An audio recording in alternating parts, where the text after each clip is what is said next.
Assalamualaikum warahmatullahi wabarakatuh. Your Majesty King Abdullah II of Jordan, Your Excellency President Abdel Fattah el-Sisi of Egypt, Your Excellency Antonio Guterres, Secretary General of the United Nations, Your Excellency President Mahmoud Abbas of the State of Palestine. On behalf of the government of Indonesia, I would like to thank Jordan, Egypt, and the United Nations for convening and hosting this crucial meeting.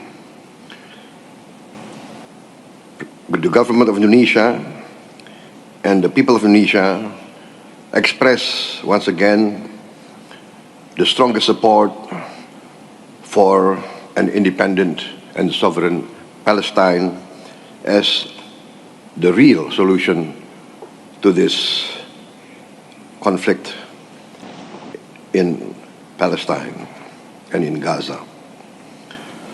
We look with the world today with horror, dismay, and astonishment at the fact that nations that consider themselves modern and civilized can perpetrate flagrant violations of international humanitarian law.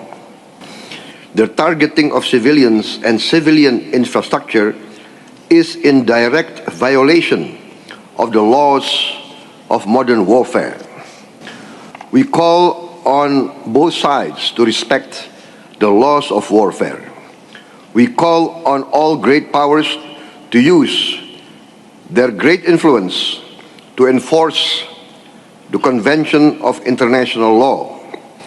We call on the findings of the International Court of Justice to be enforced. The humanitarian catastrophe unfolding before our eyes must be addressed immediately. Indonesia was one of the first to support the proposals recently announced by the President of the United States, Mr. Biden. This calls for an immediate ceasefire and subsequent phases leading to a real and lasting solution to the Palestine issue. Indonesia is ready to contribute to all efforts that can lead to this ceasefire, this immediate ceasefire, and to take part in all the phases following such an immediate ceasefire. We will significantly increase our contributions to UNRWA and other immediate humanitarian assistance.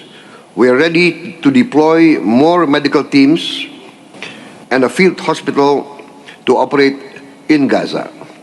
We are also ready to once again deploy a hospital ship and also to deploy air assets to take part in airdrops when necessary. We are also willing to evacuate 1,000 patients to be treated in Indonesian hospitals and to be returned to Gaza once they recover and the situation in Gaza becomes normal. We are also willing to evacuate children and orphans to be given post-trauma treatment and schooling and to be returned back to Gaza when the situation becomes normal. Ladies and gentlemen, although we are willing to support and contribute to all these efforts, the final solution to this problem is a two-state solution. Only with a two-state solution, with Palestine and Israel living side by side in security and safety, can we resolve this problem. Thank you very much.